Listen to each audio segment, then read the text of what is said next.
Testing, testing. Everyone can hear me?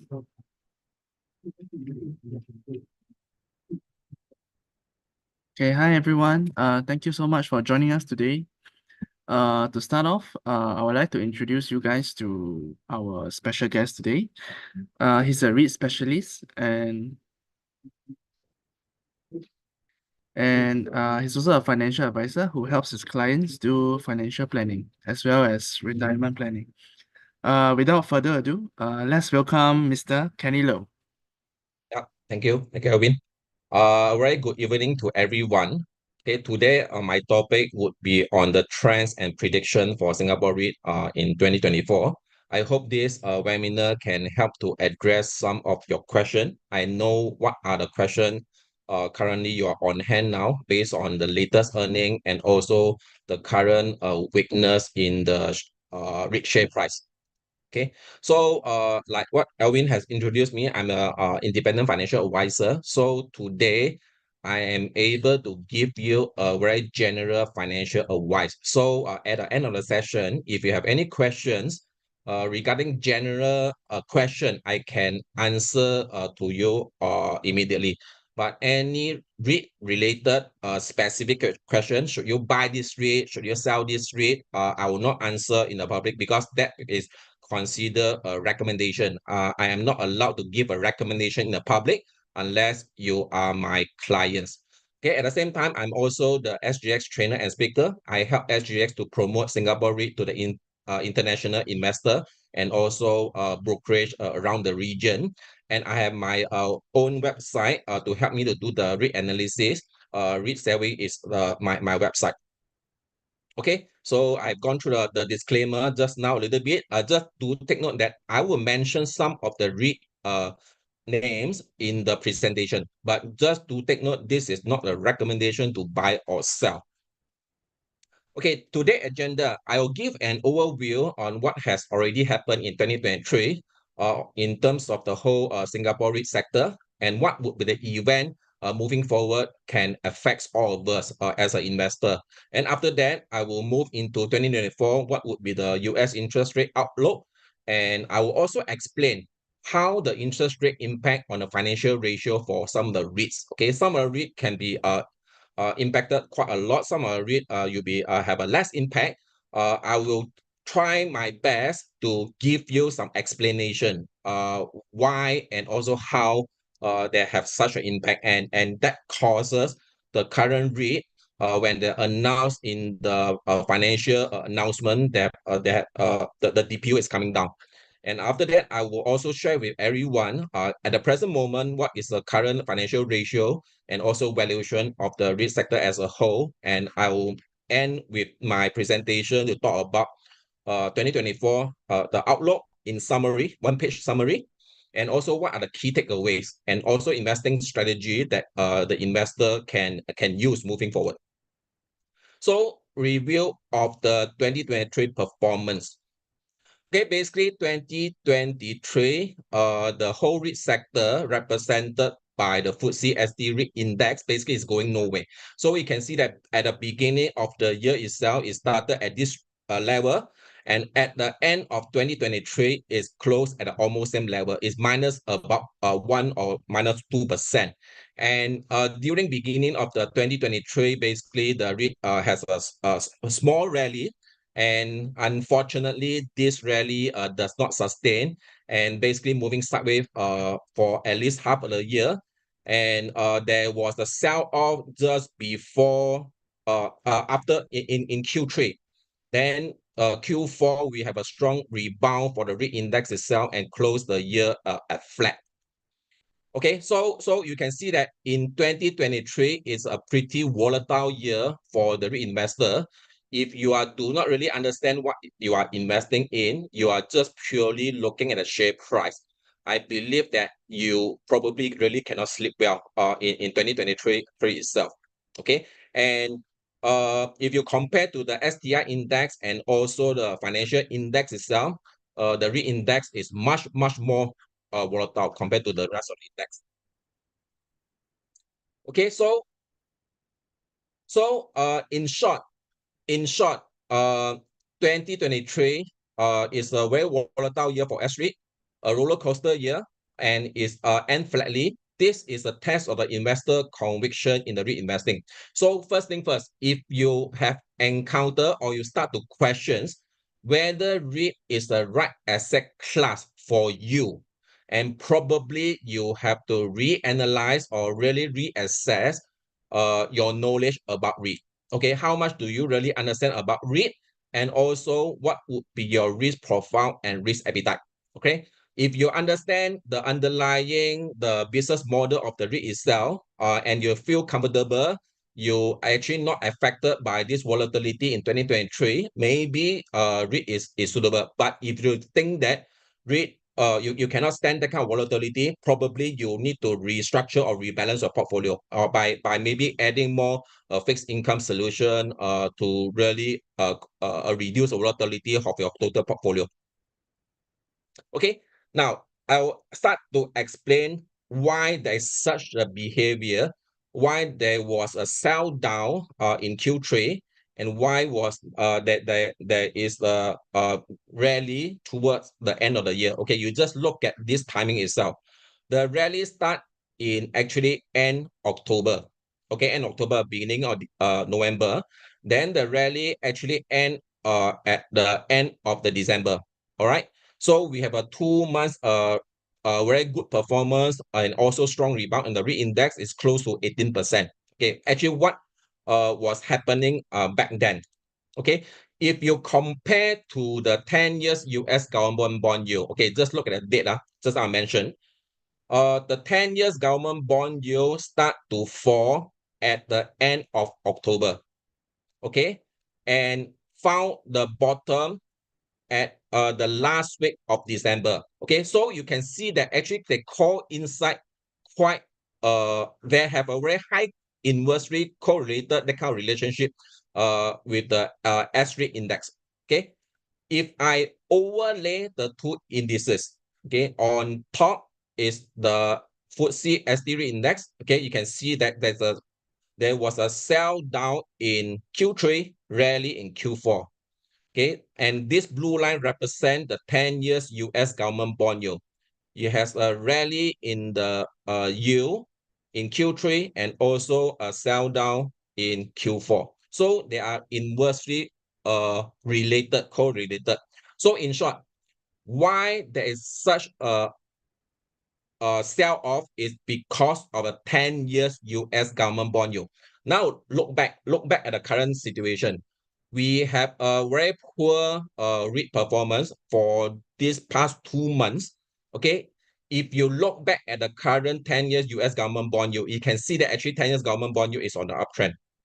Okay, it's on the uptrend. Okay, and if you look back at the past 10 years, okay, 20 years, since 2004, actually REIT index has a correlation, inversely correlated to the 10-year government bond yield. Okay, sometimes it correlated pretty well, sometimes it's not. Okay, let's look back at 2011 and 2012. Whenever there is a drop in 10 years bond yield, US government bond yield, the REIT sector rally. Okay, same thing. Drop in 10 years government bond yield, REIT sector rally. Okay, drop in 10 years government bond yield, REIT sector rally. Okay, why this correlation is important? Because moving forward, if the interest rate start to come down, if the 10 years government bond yield start to come down, the REIT sector, if based on past pattern, based on past historical performance, the REIT sector may rally. The question is when are going to happen?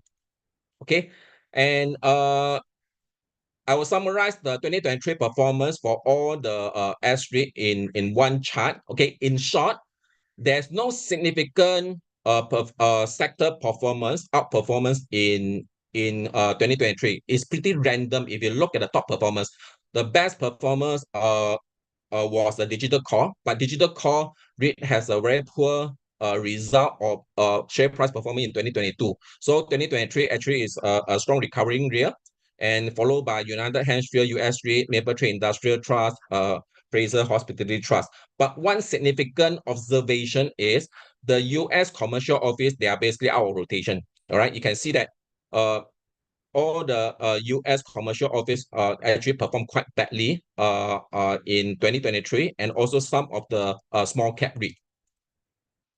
And there were three unprecedented events happen in 2023 that may shape the S-REIT in future. All right. So one of them is a Sabana REIT manager internalization. All eyes actually are on this whether this internalization to be successful or not successful.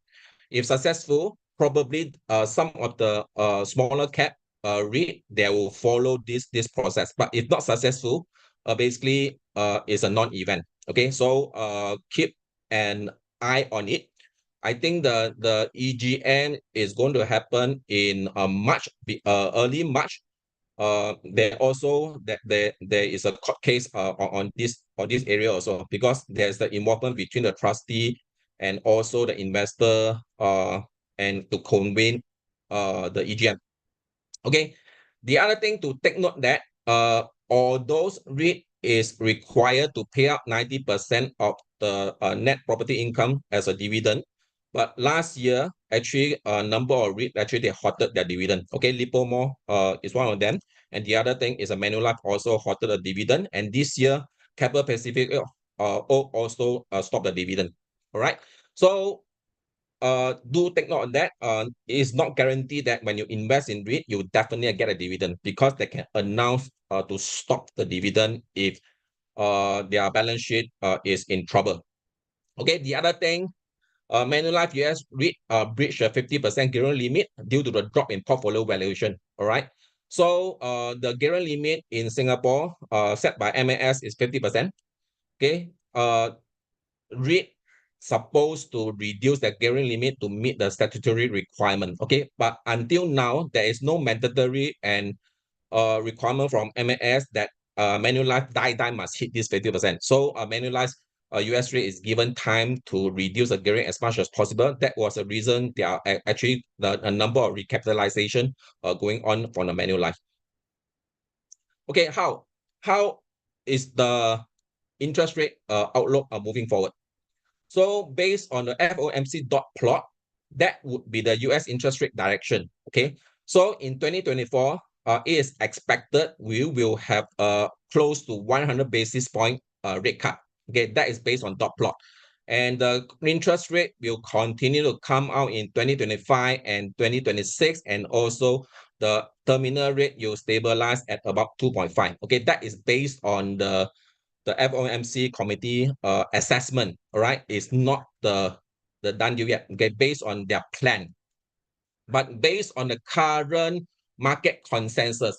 Okay, this is a probability table trade by the trader on the 30 days Fed Fund futures. Okay, the on the left hand side is the meeting conducted by the FOMC. So you can see that every 1 or 1.5 months or 2 months, they will have a meeting. In every meeting, they will announce the interest rate direction.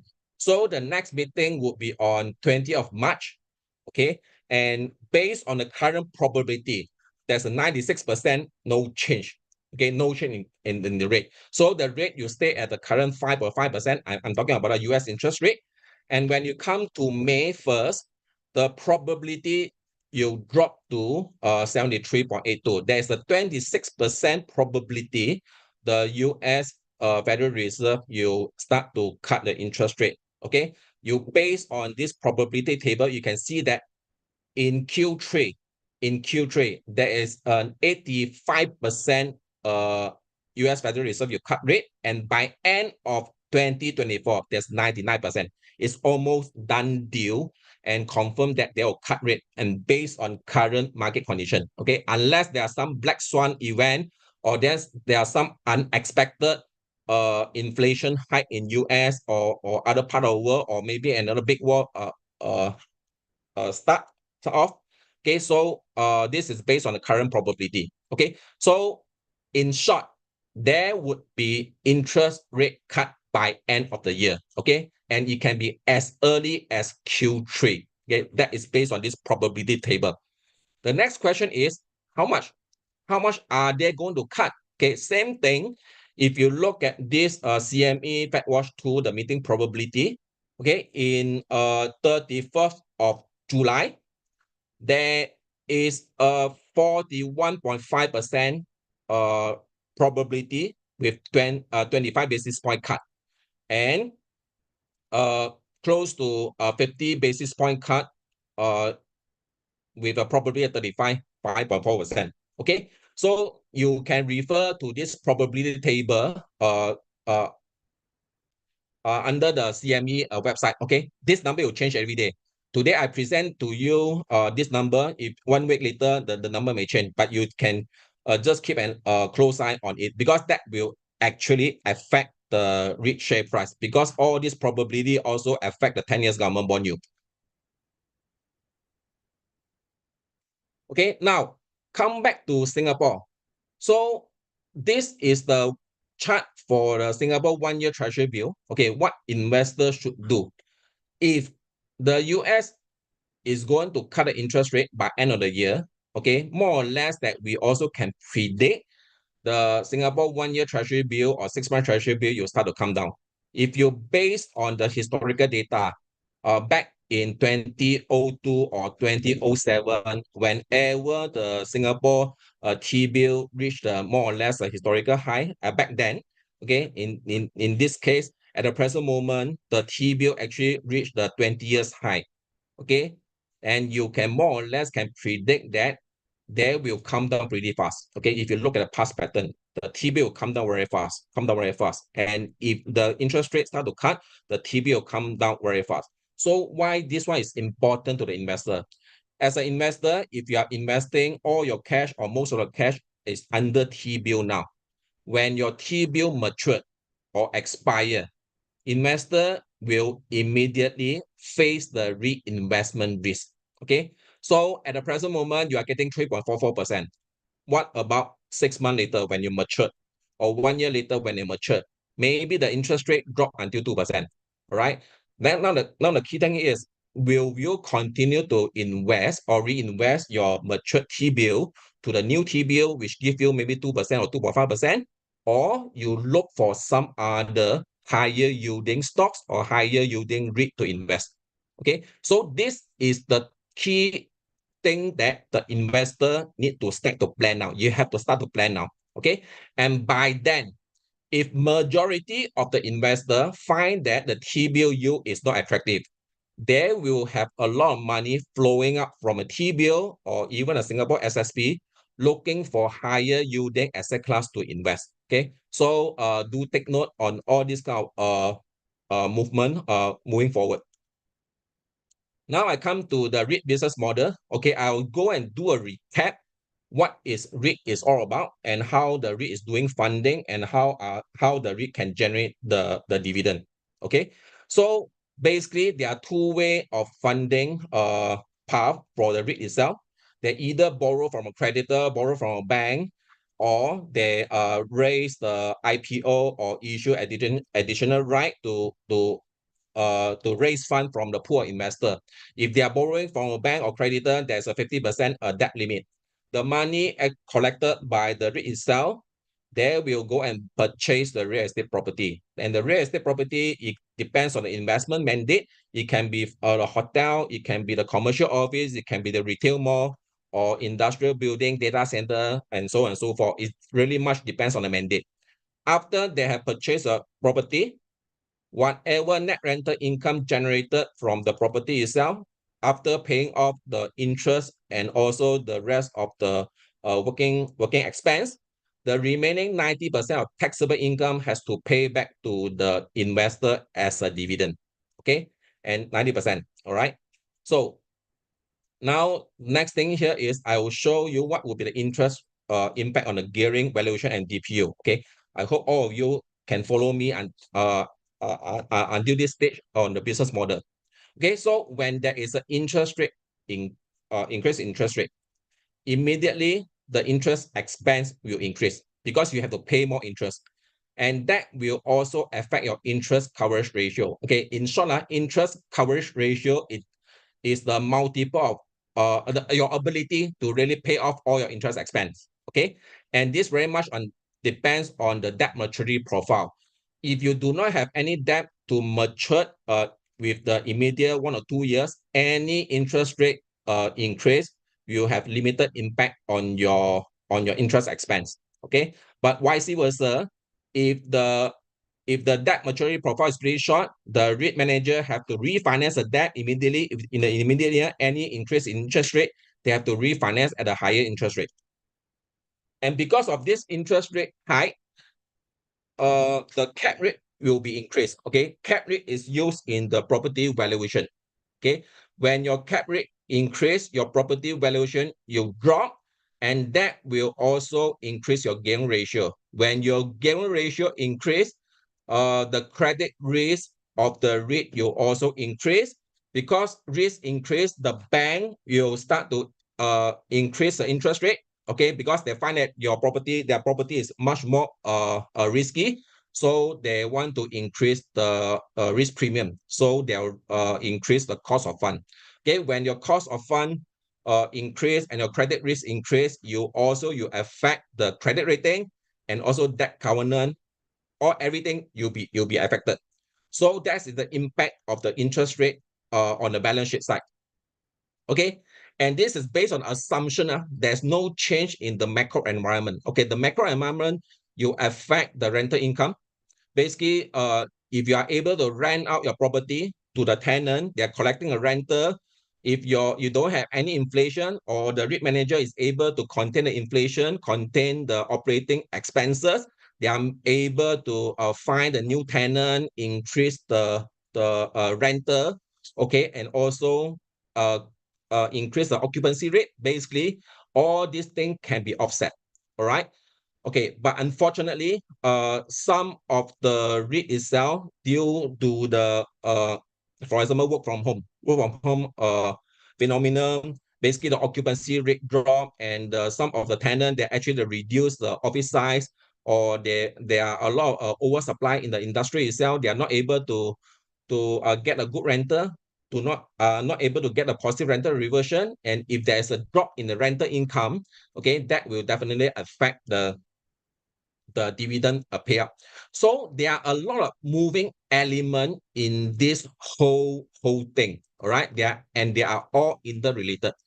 So if you are investor, you are not really familiar with all this kind of financial ratio. Okay, my recommendation is you should go and study the financial ratio. Otherwise, you are investing in a REIT blindly. You don't know what's going on. Okay. On the other hand, is always look for the REIT with a good sponsor, with a good experience to manage all these variable. All right. Without any good experience of the REIT manager itself, you cannot navigate through this tough environment. That's why up to now, they are close to about 10% of the REIT in Singapore. Actually, they have issue in terms of the valuation, in terms of gearing. At the same time, actually, they are seeing a huge drop in terms of DPO payout. So when you do an analysis, you just need to pay attention into these two key areas. Okay, the overview of the current Singapore REIT sector. Okay, where are we now? What is the current valuation? Okay, this is a yield comparison table across the different yield asset classes. All right, this will give you some guidance where you should optimize the return of your money. Okay, where you should park your money. Okay, at the present moment, Singapore REIT in average. Okay, basically I'm using the average yield for the 38 REIT in Singapore, 8.21%. But do take note, the yield presented or yield you can find on the SGS website or some other website, they are all lagging data. Trailing 12-month yield, they are all lagging. You should not use a lagging data to really make your investment decision. Because if the economy continue to do poorly, or the REIT is not able to contain their interest expense that continue to go up, moving forward, that DPU will be affected, that DPU will be cut. That means the forward dividend will be reduced. Okay, but no matter how, the S-REIT yield compared to other asset class is still pretty high. Bottom line is, whatever thing you want to invest, bottom line, you need to beat the inflation. Okay, the inflation in Singapore is coming down, but it's still at high. if you don't buy car, if you don't buy property, but at least you need to cover your food inflation. Okay, food inflation based on the latest data is 3.3%. So what you need to do is you need to look for something that at least to match this 3.3% so that your purchasing power will not be eroded. Okay, now if you scan across the whole all the available you asset class in Singapore, fixed 12-month fixed D 3.2%, 1-year T-bill 3.44, 5-year government bond yield 3%, 10 years 3%, and Singapore government bond, the latest one 2.88, CPF OA 2.5, and currently CPF asset give you 4.08%, and STI ETF 4.57%. Okay, so based on this comparison table, more or less you should know that where you should park your money is quite clear cut. Okay, of course, CPF SA is a nice place to park your money, right? But unfortunately, CPF SA you'll be eliminated. I mean, for those who age 55 and above when you're planning for retirement in 2025. Okay, so immediately you do not have a safe option or risk-free option to park your money to generate return higher than the inflation. All right, so this is one of the area that the retiree or those people planning for retirement, you may need to consider or start to look for the asset class which can help you to preserve your value of your money and also the big inflation. Okay, and this is the market cap overview chart for the whole S-REIT. Okay, now different color code represent different sector. Okay, so if you want to invest in the industrial sector, CapitaLand Ascendant REIT is the biggest industrial REIT in Singapore, followed by Mapletree Logistic Trust, the third Mapletree Industrial, and so on and so forth. So those marked in red, yellow color is the diversified REIT, okay, which means that under the portfolio, they either have a commercial office or retail mall and some other asset class. So CapitaLand Integrated Commercial Trust is the largest REIT in Singapore for diversified REIT, and followed by MPAC, Mapletree Pan Asia Commercial Trust, Fraser Logistic Commercial Trust, OUE Commercial REIT, Landlease Global, CapitaLand China Trust. Okay, and the data center, they are basically two data center in Singapore exchange, Capital DC REIT and also Digital Core REIT. And if you want to focus on retail, okay, Fraser Centrepoint is the largest retail REIT in Singapore, followed by Paragon REIT and StarHill Global, Cecil REIT. Cecil REIT, basically, they have a property in China. Okay, so use this market cap overview chart for you to do some screening if you want to stay with those REIT with a strong sponsor and also big market capitalization. Okay, and just I mentioned that it's important to look at all the financial ratio. Okay, so I also plot a few chart to help the investor to do some screening, at least for me to do some screening. So on the y-axis itself is a yield. Okay, do take note, you are lagging data. You should not look at the yield to invest, because if you look at the yield invest, you fall into the value trap. Okay, you can see that here from here itself, the US commercial office, the yield can be as high as 30%. All right, and on the x-axis itself is price to NAV, which is price to book. Okay, in short, price to book less than 1 is undervalue, price to book more than 1 is overvalue. Okay, so at the present moment, the industrial sector, which is on a green color with a very big market capitalization, basically they are pricing at a slight discount compared to other asset class. Okay, and the yield is around 5%, 5 to 6%. Okay, those big cap. That's why you can see that all those REIT with a bigger bubble represent the market capitalization. They are hovering around 5 to 6%. Okay, 5 to 6% at the present moment is still pretty attractive, because definitely that will beat your inflation. All right. So for those smaller REIT with smaller cap, that tends to trading at a higher yield. Okay, but on the same time, they are more risky. That's why you can see that in terms of price to book, they are very cheap now. Okay, so you should not okay. The key takeaway from this chart, you should not based on all the lagging data to make your investment decision. Because if you base on lagging data, okay, in general, people think that high yield and also cheap REIT, okay, which has a low price to book, is a good place to invest. But I can tell you it's wrong. Okay, under the current market condition, this is very risky. There must be a reason why the REIT actually is trading at the very low valuation and also very high yield. Okay, basically the share price has dropped a lot. Okay, the other thing to pay attention to is the gearing. We do not want the REIT to have too high gearing, because when you have too high gearing, basically your interest cost you also increase and also your credit risk you increase. So the magic number, and officially the magic number for me I'm using is a 40%. Okay, although the statutory requirement, the gearing limit is 50%. Okay, there's only one REIT actually exceed the 50%, which is a US Manulife US REIT. The rest of the REIT in general is pretty healthy. All right, so the gearing majority are less than the 40%. But one thing to take note that and also pay attention for those REIT which have very low interest coverage ratio. Okay, investor have to pay attention. Okay, because that will give you some indication whether they are able to pay down their interest expense.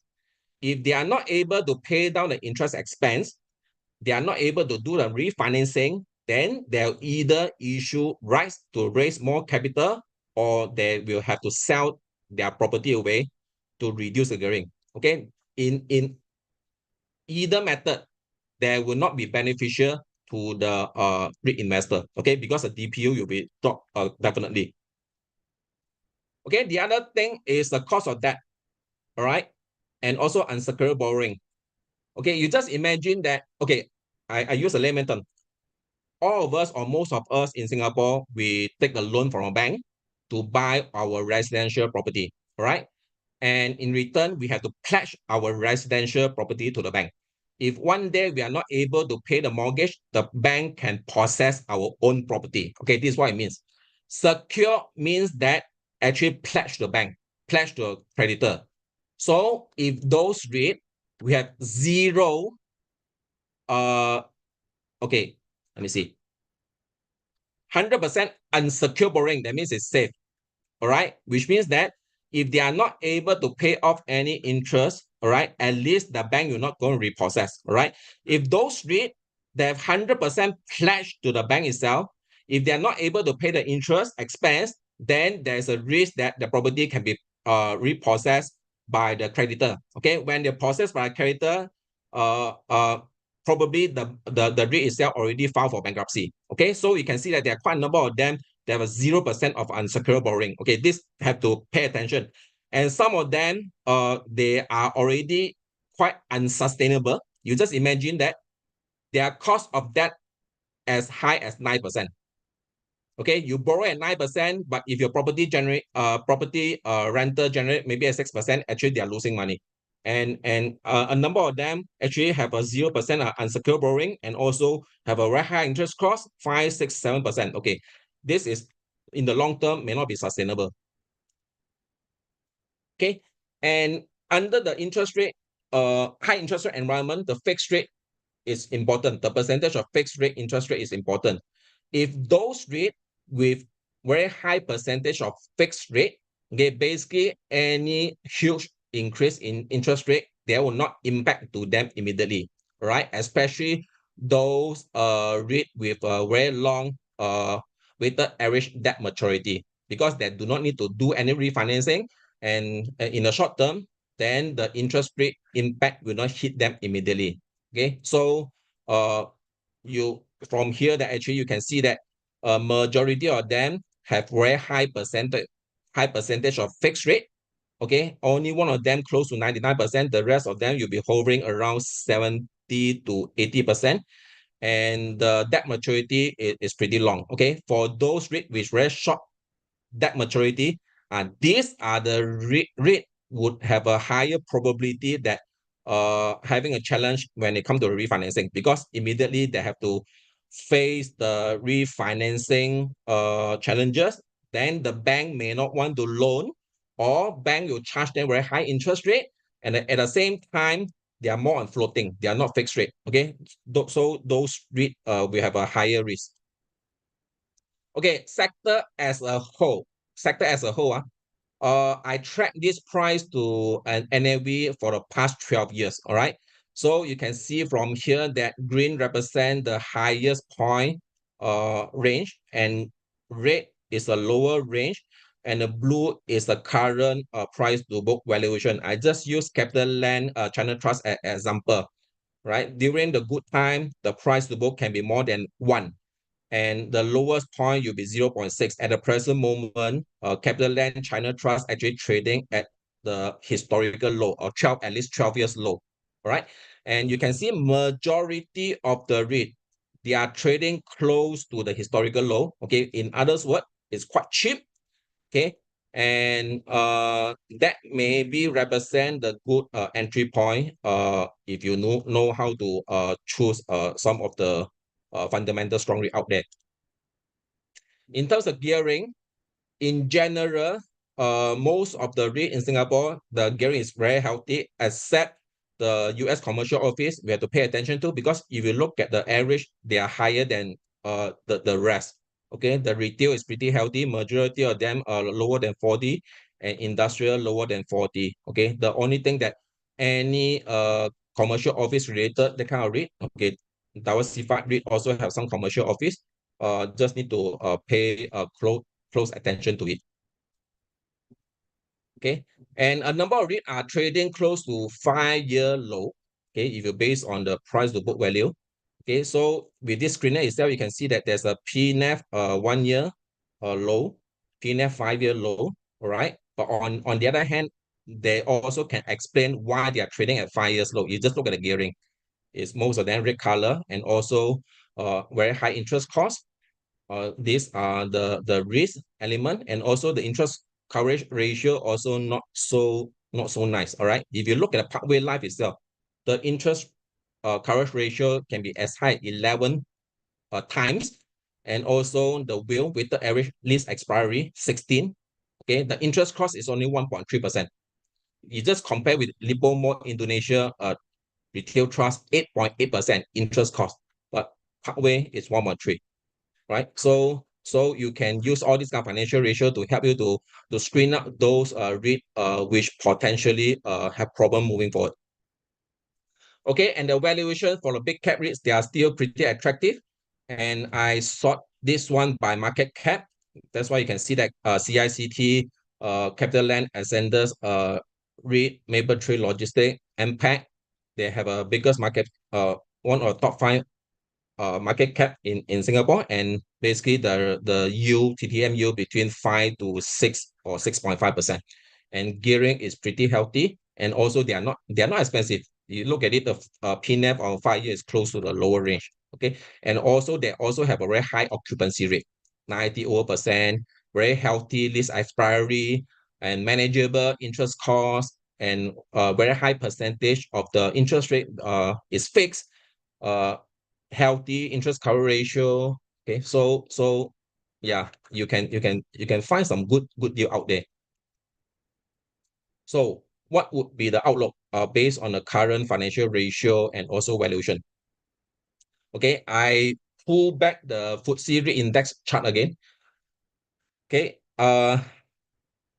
you can see there's such a big drop here. Okay, this actually dated back in March 2020 during the COVID crash. So before the COVID crash, the whole REIT index, they are trading at a PNAV about 1.1. Then during a crash, you drop to 0.8. Okay, so at that point in time, basically everybody think it's the end of the world, because all of us we being locked down, we cannot go anywhere. Basically, the whole world economy is at a halt. Everything stopped, right? So at that point of time, the economy is expected to be impacted a lot, but the PNAV at the point in time is only 0.8. So now fast forward to today.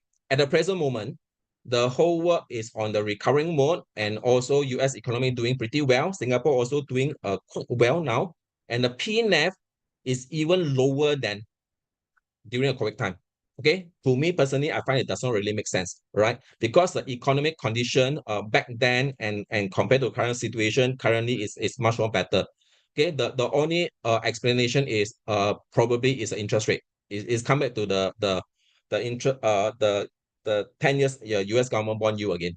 So in short, what is the key takeaway from this chart and this valuation? At the present moment, the valuation is very, very attractive. It's very good entry point. Okay, unfortunately, the REIT index now is currently on the downtrend. Okay, this one is up to today. I just update the data at 4:30. If you draw the support and resistance for this REIT index itself, the last line of defense, okay, actually is 662. Okay, and today, I'm not sure what's the closing now, just broken the 662. If this to continue for the next few days, probably the REIT index will go for another close to 10% correction, because the next support level is around 600 level, okay, which is not so nice for the investor. So if you are a REIT investor, you are still holding it, and be mentally prepared. If the US government bond yield continue to increase, you won't be surprised that the REIT index will continue to face pressure. All right. But if the US government bond yield they start to come down, and this may be served as a good support, and the whole thing may rebound. All right. So at the current moment, the REIT index is on the downtrend. Now we look at the 2024 price target consensus by Bloomberg. So at the end of the year, the estimated 12-month target price from Bloomberg is 779. Okay, just come back to here. Now we are at 658. 658. If the whole interest rate movement is per expectation, there's a rate cut this year. So there may be the potential upside, right, of maybe close to 10 to 20% by end of the year. Okay, this one is based on Bloomberg estimation. Okay, purely based on the DPO forward guidance of the DPO and also the forward yield.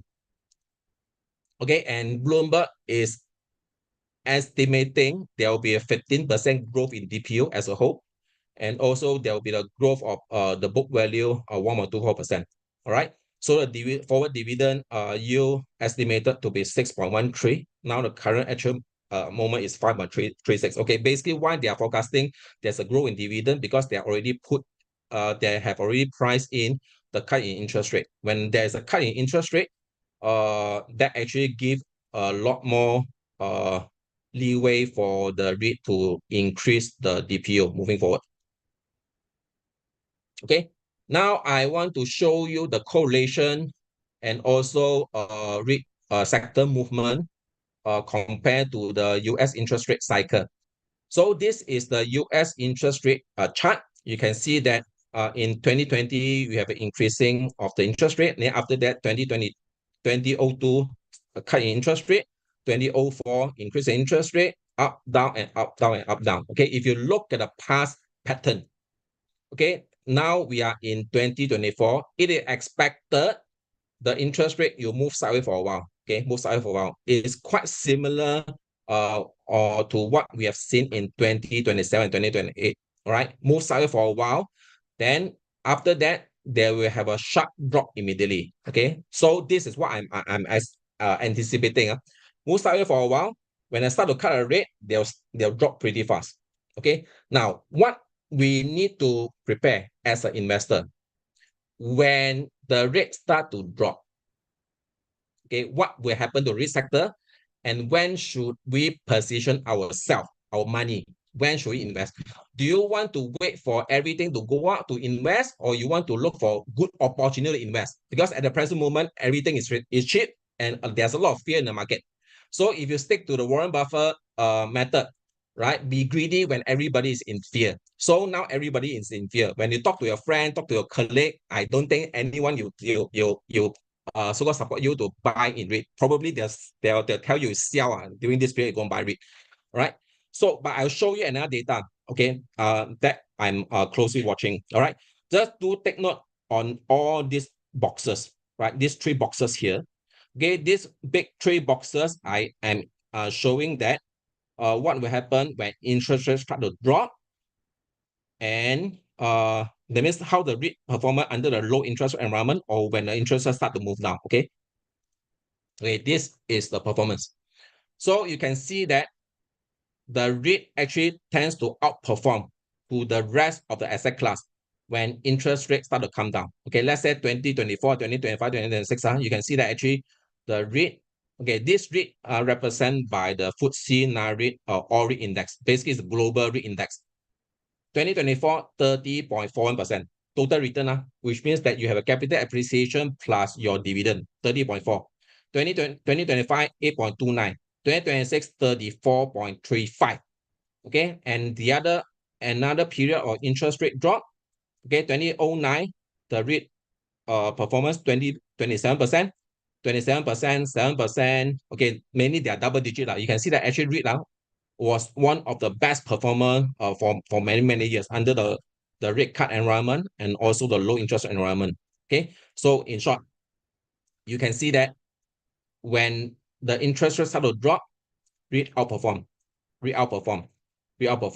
But along the way, it can be very volatile.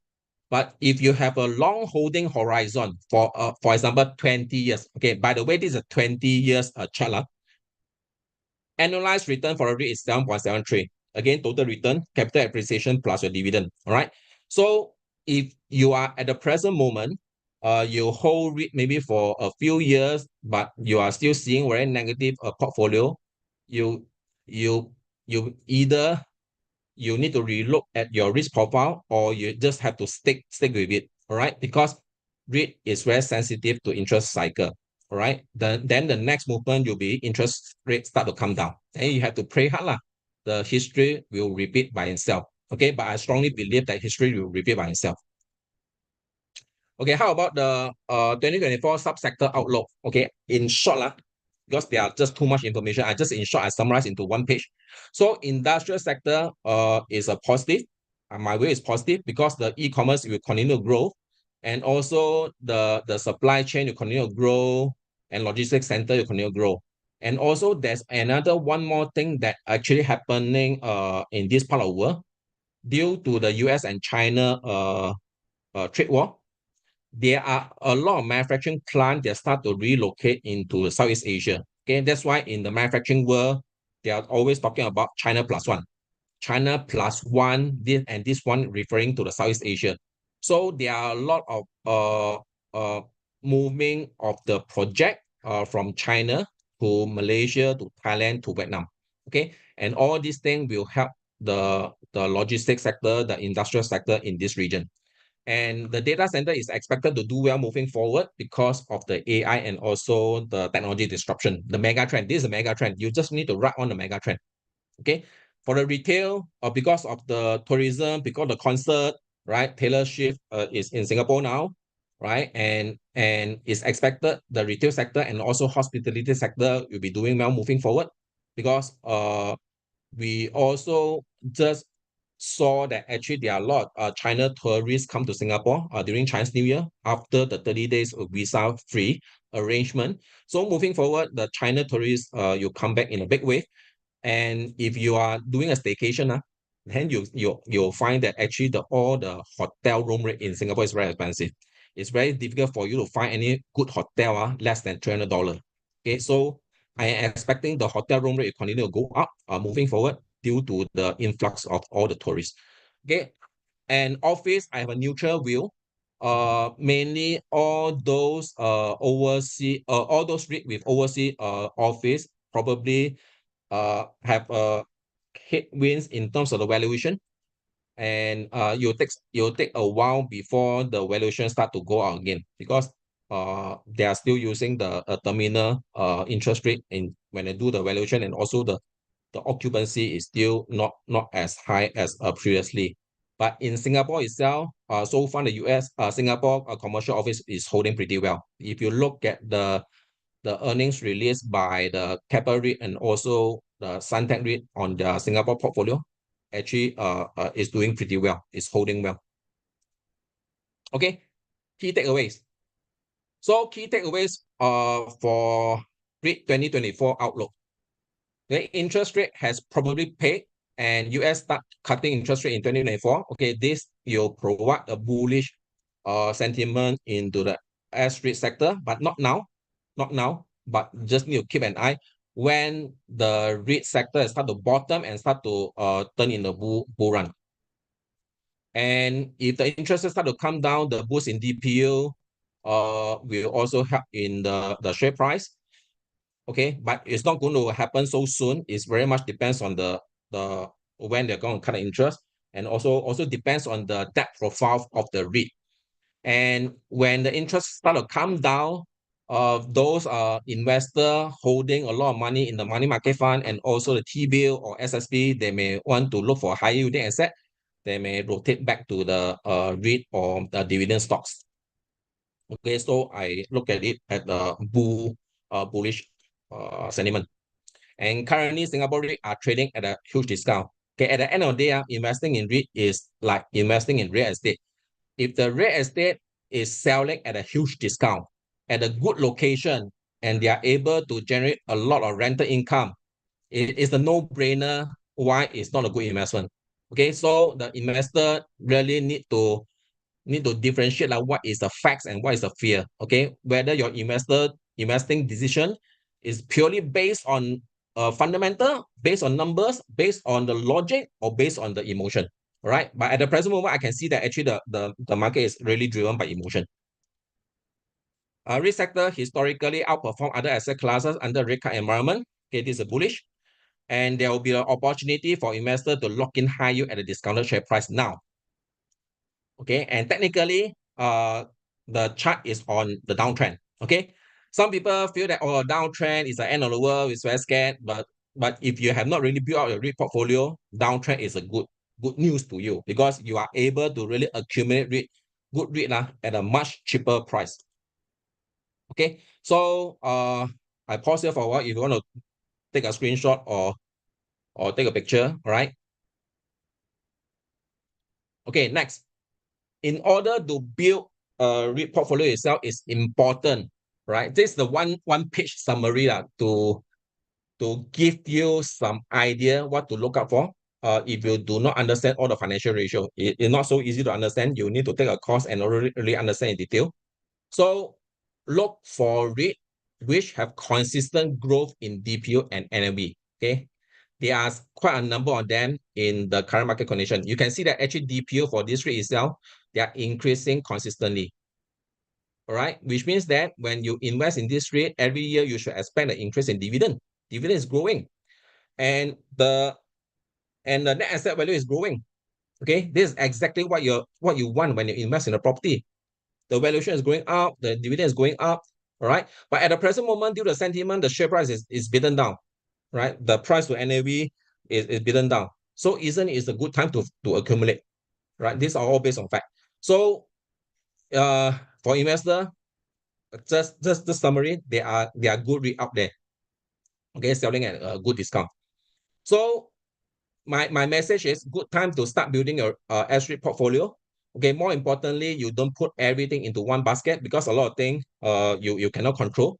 And due to the limited information as a retail investor, compared to all the fund manager, retail investor always rely on those news or information on the internet for our investing decision. But most of the time, those news are lagging. All right, no one will give you the premium news and also the market insight for you to make decision. So it's important for a retail investor to diversify. What you can do is just identify top 3 REIT in each sector and just do a proper diversification, do a proper allocation, depends on risk profile. Because some of you maybe find that you want a higher growth in terms of the dividend or capital appreciation. Maybe hospitality sector is a good place to allocate more, right? You're just changing your allocation, right? You can optimize the yield, okay? But all these things, there is no fixed answer. Every one of us have different risk profile. Then what you need to do is you just need to do your selection accordingly and also play around with allocation. All right. So in this example, the portfolio weighted DPU yield is around 6%. all right, by doing this kind of allocation. Okay, but before you dump everything into REIT, if you believe REIT is the right asset class to you, you want to lock in the high yield by acquiring REIT at a cheap. But I just want to bring everyone back to the reality. REIT is only a very small portion of our investing portfolio. Okay, so whatever thing you do, you always need to remember what is your ultimate objective when it comes to investing. Right? I just give everyone an overview. This is a holistic retirement planning. It's overview. At the end of the day, everyone on earth, you need to retire. Okay, and we need the money to come from somewhere. So the risk level of each investment element, each asset class are different.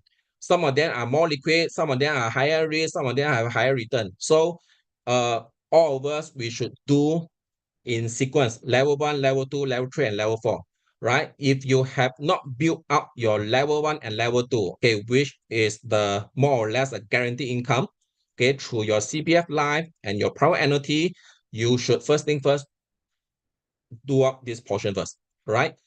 If you don't have this portion as a base to guarantee your income, whenever you invest in REIT, you become very nervous.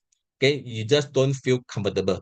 So once you build up the level 1 and level 2, which has a lower risk, when you do a level 3, which is the dividend portfolio, it can be from REITs, can be from stocks, can be from bond, then you will feel more comfortable. Okay, and do take note that there's also pro and cons when you're using the private annuity and also CPF life. CPF life and annuity are levered. They give you guaranteed income, but on another hand, they are not inflation hedge, right? So when there's an inflation coming in, your return is lower than inflation, your purchasing power and you'll be eroded, okay? If you have too much on level 1 and level 2. So in order to hedge inflation, it is strongly recommended you invest in some of the dividend portfolio which inflation hedge, because over the long term, if the economy is doing well, your dividend increase, your price, your share price will increase. You still have some growth when you come to investment portfolio, right? Once you build up your passive income from level 1, level 2, and level 3, whatever excess money you want, or you can take higher risk, right? You can diversify into some of the alternate investment for income and growth, right? So do this uh planning accordingly, and you have to work it out how much money income you want to generate from your retirement portfolio. And also do take note that you have to diversify. You cannot rely everything on CPF life, because you can see that for the past a few weeks, the government can just change a policy, right, overnight, right? Some of you already in the retirement age, you are relying on your SA of 4%, risk-free for retirement. Suddenly the SA gone, right? Then you have to figure out where to find the investment to give you the 4%, right? If you don't look for an investment that give you 4%, basically your retirement planning will be affected. Okay, so make sure you properly diversify your portfolio. Okay, so last thing, also take note, right? There are a lot of things we cannot control in our life. Make sure you have proper risk management strategy in place to protect all your income. All right. If you don't protect your income due to whatever reason, maybe your $1,000 here will be gone, your $2,000 will be gone, right? Due to whatever circumstances. All right. So risk management is important. Okay. This is an overview how you should do your retirement planning in a holistic way. Okay. So that's all for my today presentation. If you want to follow me for some of the analysis or future webinar, seminar, or update, you can join my Telegram channel. All right. So this is my most updated Telegram channel. As long as I have any announcement or any insight or some special thing that I want my follower or investor to take note, I'll always post my update over there. Okay. Okay, lastly, if any one of you need any helps, all right, be it REIT portfolio advisory, retirement planning, investment planning, want to review insurance portfolio, asset planning, business succession planning, you can email me or you can book an appointment with me. All right. So I'll leave this slide here for a while and I will switch it to look at those questions you have. If you have any question, you can type in the chat box or Q&A box.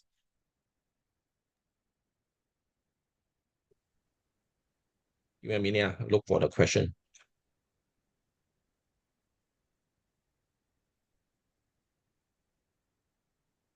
Okay, I'll start with the Q&A question first. Okay, Godwin asked, the US office rate is dying, but do you see any turning point?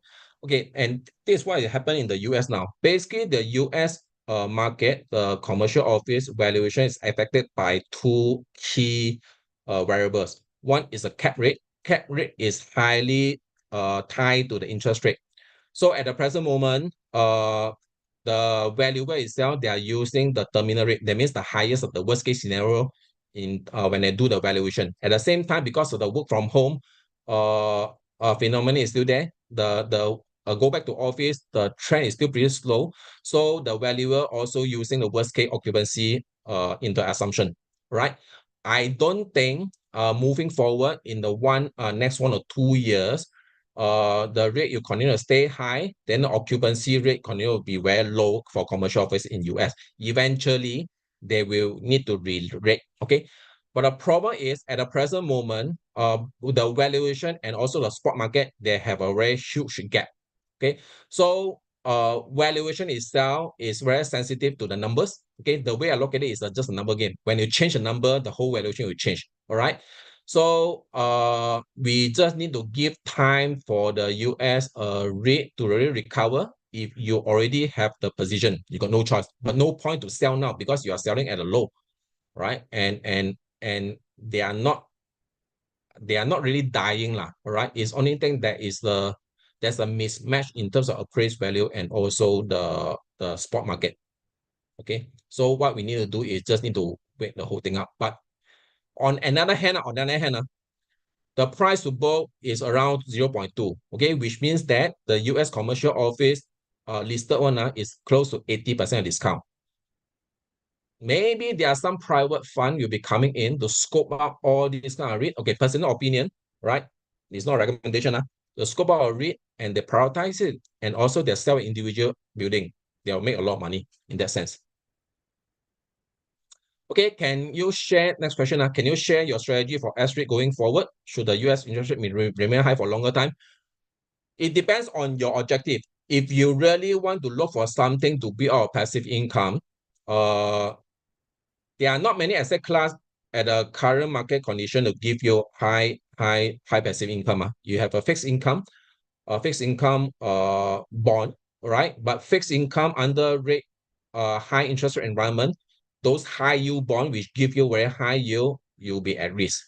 Because no business can survive under the high interest rate environments for so long, because the consumption, the economic value will slow down. If they're not able to repay all the debt, they will go bankrupt. So high yield fixed income is very risky at the present moment. The only place for you to look for a stable and also relative safer fixed income would be in the investment grade bond. But investment grade bond, the yield is around 5 to 6%. Okay, so there are not many choices. It's very much depends on individual, right? We just need to manage the risk. Okay, Stevie Wang asks, can you explain the principle or method of valuation? Wow, okay, too technical already. Okay, I just want to let you know that there are a lot of variables in the property valuation itself. Okay, I'm not an expert in this area. If you have learned about how to do the intrinsic value of stocks, you always look at the discount rate or the future cash flow. Then after that, you discount all the future cash to the present value, and you have the present value of your intrinsic value. All right, that's one thing. And the other thing is, when you come to the commercial market like Singapore, when you want to sell your property, you always compare to the latest market transaction. Okay, if the latest market transaction they're selling at 2,000 per PSF, probably the valuer you use that one as a reference. Okay, that only valid when there are a lot of transaction in the market. I mean, the latest transaction. You cannot use the the transaction which is 2 or 3 years ago to value the today portfolio value. So currently, because of the low liquidity, low transaction in US itself, it's not easy to do the valuation. So at the present moment, it's more on the price discovery phase in the US commercial market. Many of the REIT NAV have been trending down since past year and is accelerated by the interest rate increase. Is there major REIT investing? Okay, NAV is just a number game because it's very much depends on the portfolio valuation, right? For example, if you, I think that CapitaLand Invest just announced today that actually they will suffer losses because of property value drop. Okay, those are only the financial statement because they have to write down based on all the accounting policy. They have to report that way. But in actual fact, when you invest in REIT, all right, what is more important? Okay, you just think yourself. If you are a landlord in Singapore, you buy a property and rent it out, okay, and you rent out for the next 10 years. Okay, what is more important to you? Is the ability to collect rental, which means your tenant able to pay you the rental every month, or you are looking at the property value every day, right? I don't think you are looking at property value every day for your own investment. Even the valuation drop by 20%, 30%, we basically, we don't really bother. As long as the tenant able to pay us the money rental, and it's good enough. So personally, for me, cash flow and also dividend payout is much more important than the valuation because the valuation based on market condition, based on the interest rate, based on the assumption in your valuation, the number will change up and down, right? Whatever goes down, you eventually come up. Okay, when the interest come down and valuation of property you go up. Okay, how to value the CapitaLand Invest? Okay, what you can do is, okay, you need to understand how CapitaLand Invest they generate their cash flow, right? You can use a price to book because eventually they are still property counter. You also can use the whatever management fee they collect from all this kind of REIT and project for the next 10 years and bring to the present value, okay, using a DCF method. What are your top 3 REIT for, okay, recommendations? So I skip that question. Okay, suggest what are some risk management strategy. Okay, risk management basically is if you have a 1 million portfolio, let's say you have invested $1 million dollar in REITs, give you 5% return, which means that you'll be generating 50,000 from your REIT portfolio every year. Okay, so if nothing happened to your family, touch wood lah, everything touch wood lah, nothing happened to your family, nothing happened to yourself when it comes to the critical illness or hospitalization, your 1 million portfolio is intact. They continue to give you 50,000 year over year until for your whole retirement year. Okay, let's say you do not have any insurance in place, okay, and not only yourself but your whole family underinsured, right? And one day, touch wood, critical illness strike, cancer strike, you need to spend $500,000 just for medical treatment. Okay, you don't have insurance to pay out, then you have to liquidate your investment portfolio. Once you liquidate it, that means you are no longer generating that kind of passive income for yourself. So these are the risk management we cannot predict, right? It can be anything from anywhere. We just need to make sure ourselves we are properly insured in certain area so that any unexpected event come out, we do not need to fork out our own money from our own saving to pay someone, right? For example, there are just many cases. For example, if you are driving a car, if you are knock somebody down and the one who injured, they sue you because they are loss of income for the rest of your life. And every year you have to maybe pay him 100,000 to compensate him. Okay, those are the liability you have to cover. Okay, now I move on to the chat box.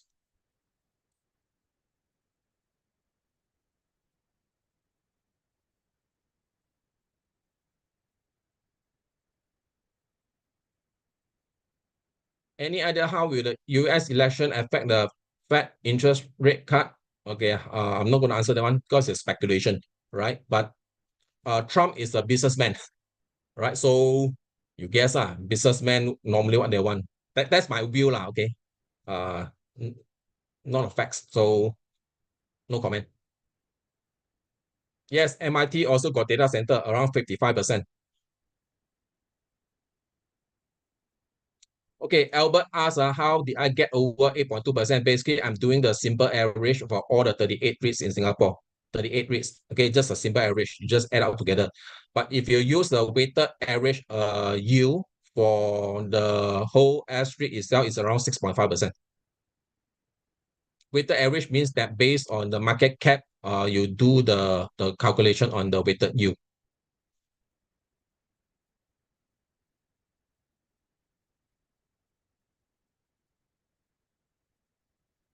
Okay, ballpark wise, what should be the interest cover ratio? We just need to compare to the sector itself. There's no right or wrong answer. Uh, it's very much depends on the individual whether you want to put it higher or lower because it's a multiple of your income to pay off your interest. Okay, some of us find that 2 times is enough. Some of us find that 3 times is enough. Some of us find that okay 5 times to be safe. It's very much depends on individual. Okay, but one thing need to pay attention to is to make sure the interest coverage ratio is not worsened. All right. Because that is the first indication or first red flag. Something is not going as per plan. All right. If the interest coverage ratio used to start from before, then after that drop to 3.5, 3, 2 point something, then it need to be very careful. Okay, what is TTMU? TTM stands for past 12 months DPO divided by current share price. Okay, trailing 12 months. Top five picks for 2024. Sorry, no recommendation. Okay, instead of picking which REIT ETF is the most optimal. All right. So if you do not want to do homework, but at the same time you want to have a very diversified REIT portfolio, then REIT ETF as a choice. But the disadvantage of using REIT ETF to invest is basically you have all the good one, bad one, expensive one, lousy one, everything in the REIT ETF. Okay, you are not able to choose and also optimize it. So there is no right or wrong. It depends on your own preference. Okay, because I have one client, she does not like anything associated with China. I have another client also. All right, he does not like anything with China. For example, retail mall in China or retail mall in Hong Kong, anything related to China, say no. Then we can exclude that one from the portfolio. You can choose. But once you use the ETF, even though you don't like certain sector, you don't like certain country, you got no choice. Okay, that will be in your portfolio.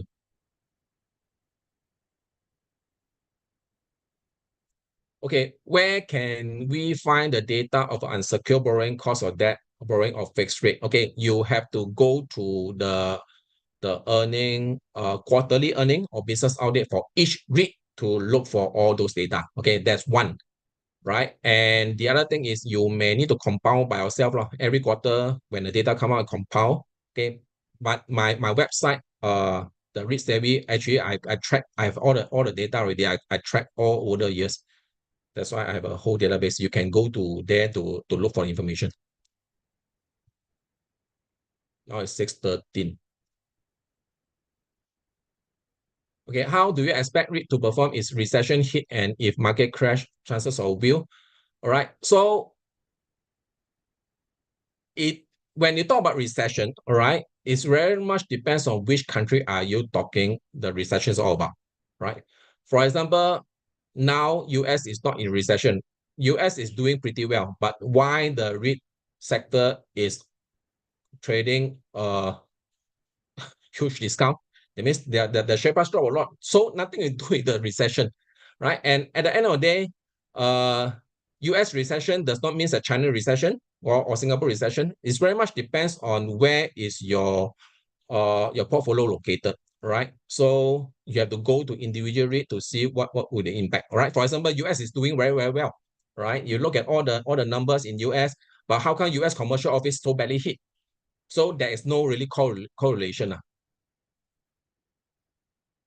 What is the ideal and fair dividend yield for REIT? Okay, basically you just look at the historical valuation, right? to see what is the range they are trading within. Normally those blue chip REIT, during a good time, they are trading between 4 to 5%. All right. So at the present moment, they are trading 5 point something percent, 6%, which I think is pretty attractive. You seldom see the REIT actually trading at this kind of valuation.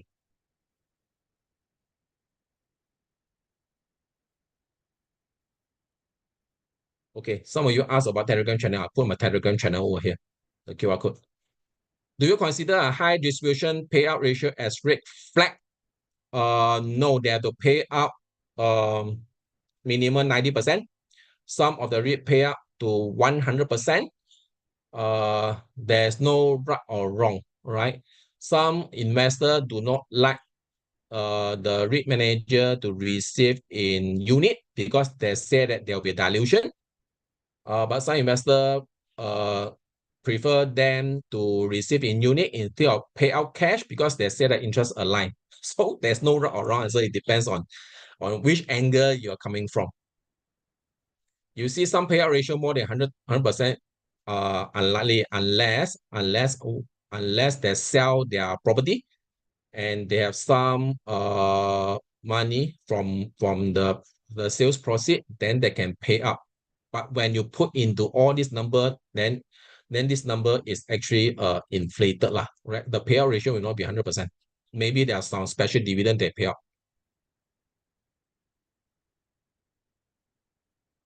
Okay, the yield is just a reference. Besides, you look at the lagging number yield as a reference, you need to look at the moving forward. You have to anticipate moving forward whether the DPO will be affected or not, right? Based on their lease expiry profile, based on their portfolio, based on the whole market condition, right? Because some of the portfolio at the wrong place, you will expect the negative rental reversion going forward, right? When there is a negative rental reversion kicking in, and in the next few quarters, they don't see any recovery, you should expect the DPO to drop moving forward.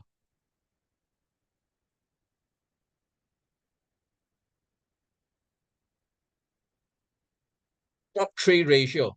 Okay, now under the high interest rate environment, okay, the ratio will change at different time. Under the low interest environment, normally people don't really look at balance sheet. People really don't pay attention on the ICR and gearing ratio. Is okay.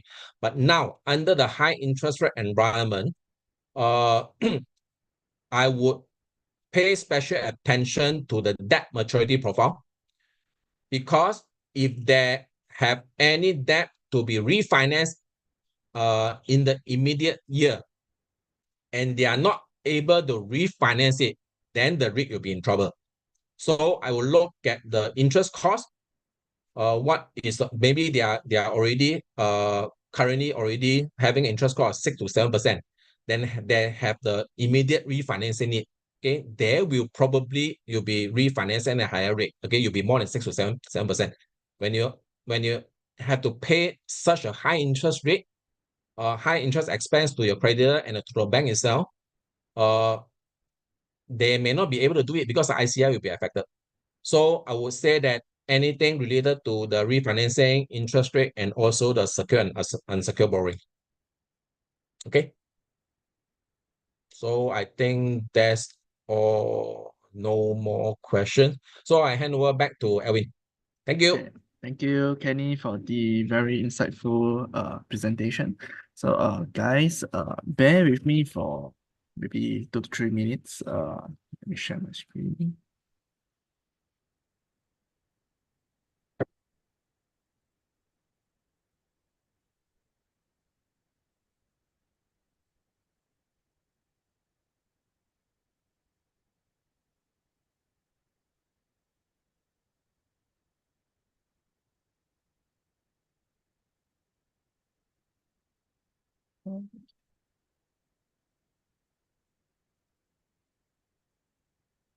Okay, so I do a very quick tutorial for our Share Investor Web Pro. So I know that some of you guys are not our subscribers, and some of you are. So I just want to do a quick run through what our platform is. So basically, we are a data platform that provides you more on fundamental and technical analysis. So our strength point is on fundamental analysis. So for example, if you're looking at what we went through is REITs, right, and you're looking for all the financial data, we do have it here on our platform. So you can just search for any REITs and you can look for their cash flow statements and their financials for revenue and everything. So if you're looking for all this past data, you can search it, you find it here. And also you can search it for up to the 10 periods, which is maybe the past 10 years of the worth of data. Yeah. So other things you can look through is that we do also have insider trades that could help you. So for example, if the director of the company buy or sell the shares, right? So for example, he buy, right? Maybe he's signaling that his confidence in the company and that the company shares might be undervalued. So it could be a strong indicator for you to maybe buy the stock. Or if the company's director keeps selling his shares, right? Then you can know that maybe there could be something wrong, you know. Next would be ownership over here. So for example, maybe we can look at quick one. Okay, maybe look at DBS. Okay, so maybe you can take a look at the top shareholders of a counter. So for example, DBS top shareholders is Temasek, Vanguard, BlackRock. So you can see that who are the shareholders of the company over here. Yeah. And so, okay. So we also do have the events calendar for our company. So for example, DBS on 7 Feb, they had their earnings result, and we attach all the earnings report and everything all on one page. So you can see for all the past data for the past years or so. So you know, if you don't have to go and look for each and every document on the SGX website. Yeah. So we also do have dividend analysis. So you can look at the dividend analysis of a counter. So for the past few years, maybe the dividend yield has been increasing, the earnings per share, whether they give special dividend, you can find all the data over here. Yeah. So last but not least, we also have the consensus estimates. Okay, give me a moment. So basically, we do have a lot of analyst reports from different companies, maybe from DBS, Maybank, UOB, KHN, and all that. So what we do is we compile all the analyst report to have a average over here. So you can just take a look. And we also have all the annual reports compiled over here for all the past years. Yeah. So with that, I want to do one last call. We have 15% off promo for CNY for our platform. It ends tomorrow on 29th Feb. So if you are interested in trying out our platform, now would be a good time to enter. And also we have an upcoming REIT symposium this year.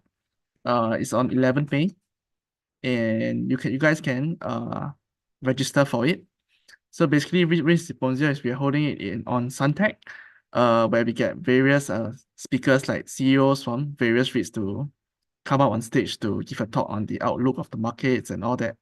So if you guys are extremely interested in the REITs and you want to know what's going on that's down the road for this year and next year, you guys can just come down on 11 May to join us for this event. Yeah. And with that, I would like to thank everyone for attending our webinar today. And yeah, have a good day. Thank you.